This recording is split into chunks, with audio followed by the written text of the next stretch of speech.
Doom: The Dark Ages is an epic first-person shooter which remained consistently fun throughout the 15 hours it took me to beat the game, despite some weird design choices and a story that ended up feeling clunky and disconnected. As a prequel to the rest of the Doom games and an apparent origin story for the Slayer himself, The Dark Ages is a great entry point for newcomers to the franchise while also offering a lot of interesting lore and backstory for players who are more invested in this world, though that backstory certainly won't be to everyone's liking. The narrative of The Dark Ages has some brilliant moments and takes you to some striking new realms, but it's also full of generic characters, excessive exposition, and inexplicable plot devices. Generally speaking, things here are a little bit less badass than previous entries, and a little softer around the edges than you'd expect. But that said, the core gameplay almost always felt genuinely great, offering some unique twists that kept me engaged the whole way through, even if the story didn't. Launching the Slayer in 3, 2, 1. Release.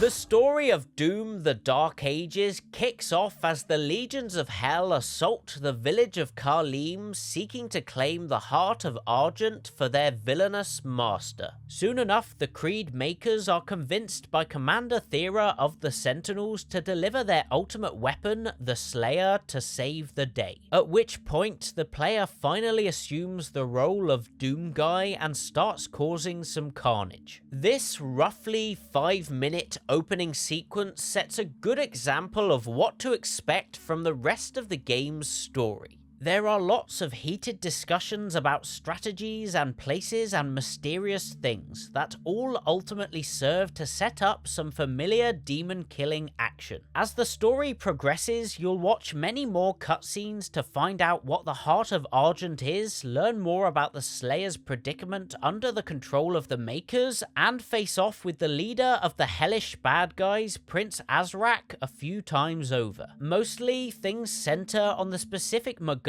object that grants the big bad some super evil powers, but it's also magically linked to another character to make things just a bit more complicated. At the end of the day though, these cutscenes are basically just bookends either side of the Slayer fighting demons in a variety of exciting ways across some genuinely cool open levels. The problem is that the various cinematics and the story in total often feels wildly disconnected from the action-packed gameplay itself.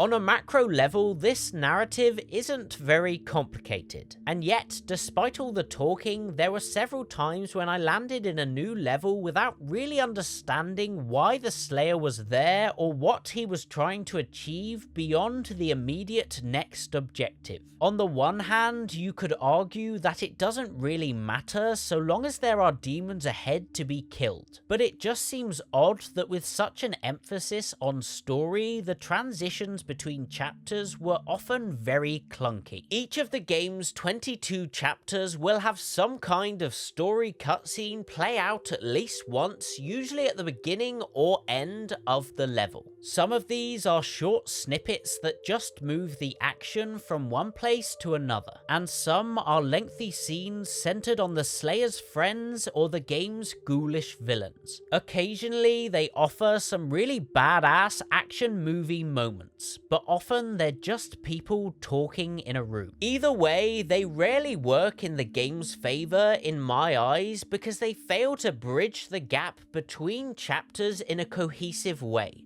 and often kill the momentum instead of building upon the frenetic gameplay action. As someone who loves video game storytelling, I really support the developers putting more effort into telling a Doom story, but I can't help but feel that the approach they took here was misjudged, because the story ultimately felt like a distinct element of the experience layered on top of the gameplay in such a way that it is confusing at best and distracting disruptive at worst. I was happy to follow the map markers and complete the objectives on my HUD because the gameplay was so engaging and I wanted to fight more demons. But it rarely felt like these objectives matched up with the overall thrust of the story in a meaningful way. Part of the problem here is definitely having the hero character be an almost silent protagonist, because he does actually talk at least once that I remember, which is almost stranger than if he never talked at all.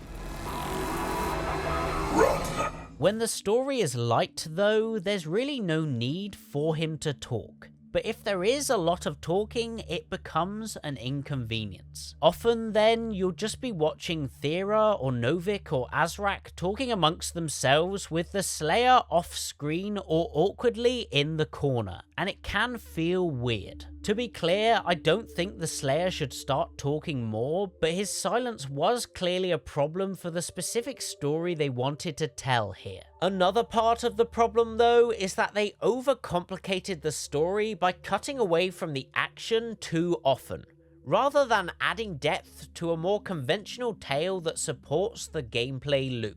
We only really needed the Slayer to have one goal throughout the game, driving him into the depths of hell killing demons. He only needed to have one ultimate target or one object to find or life to save. But the story regularly jumps instead between MacGuffins and plot devices without even explaining itself to the player first, while simultaneously contending with the Slayer's personal quest for free will. I really wanted to love this story, and it did have some great moments, especially towards the end, but in general, it simply didn't match or embrace the pace and tone of the gameplay itself, or the unique twists on the Doom formula.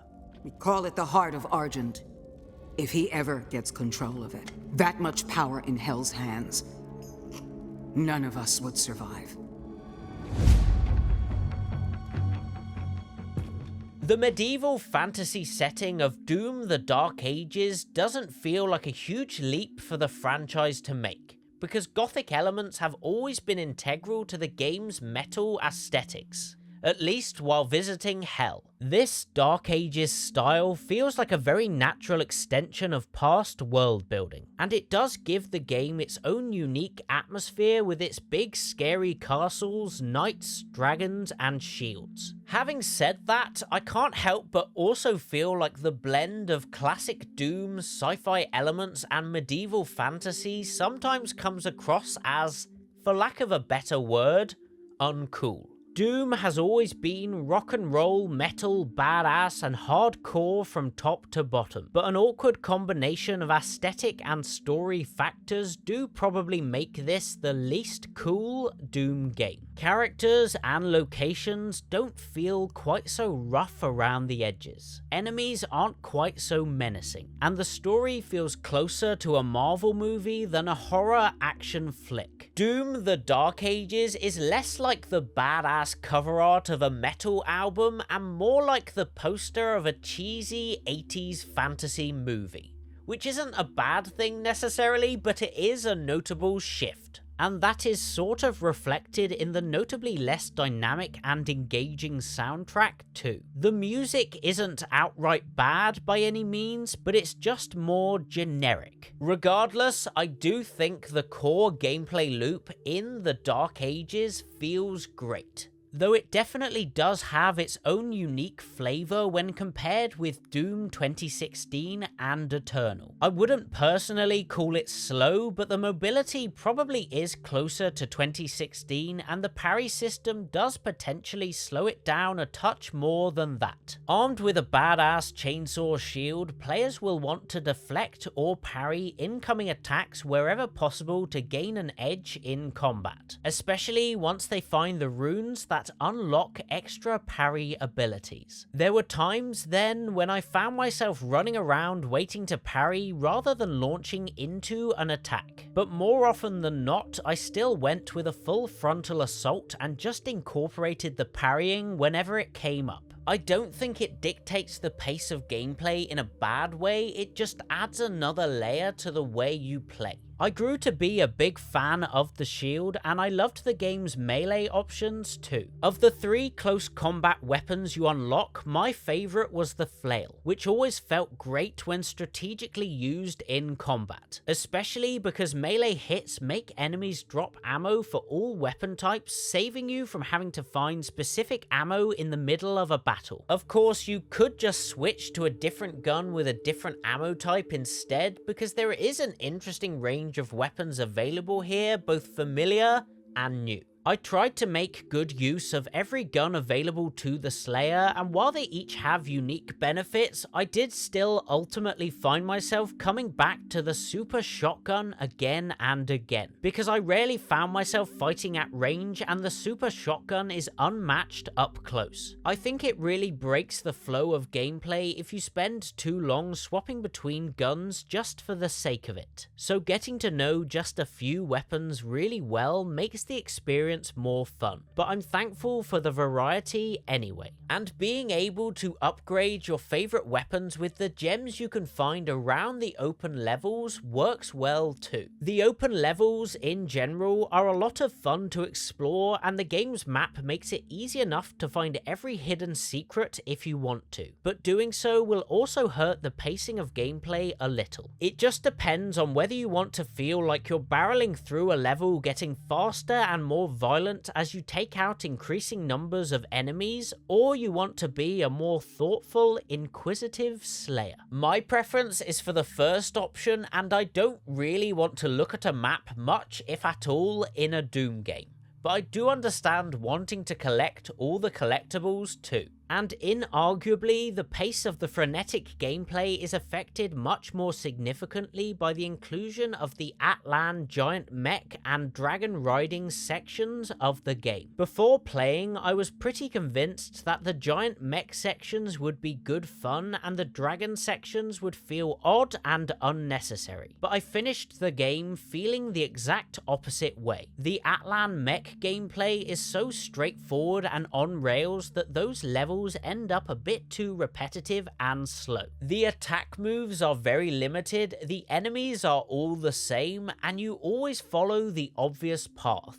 The dragon riding stuff, on the other hand, was definitely a bit unrefined, but it also felt like a nice change of pace and was consistently fun, with its unique dodging mechanics and attacks. And best of all were the open levels where you jump between normal gameplay and flying your dragon, as these shifts maintained the flow of badass gameplay pretty well while giving the player the illusion of much more freedom. I really think the game could have benefited from focusing on just the Atlan or just the dragon as an occasional break from normal gameplay to flesh out either one a lot more. And my pick would obviously be the dragon stuff because it felt like it added genuine value to the experience. I didn't hate either of these gameplay sections, but I just felt like they were both a little bit underbaked. Ultimately then, it feels to me like the Dark Ages does more than enough different from previous Doom games to justify its existence, while maintaining enough mainstay franchise elements that it still feels distinctly like Doom. But the game's Doom identity is definitely less hardcore than previous entries, and the more complex but less cohesive story ends up not working in its favour. But how do you feel about Doom the Dark Ages and its story? Let me know in the comments, and please do like and subscribe if you'd like to hear me talk more stories and more games. Otherwise, I'll see you next time around.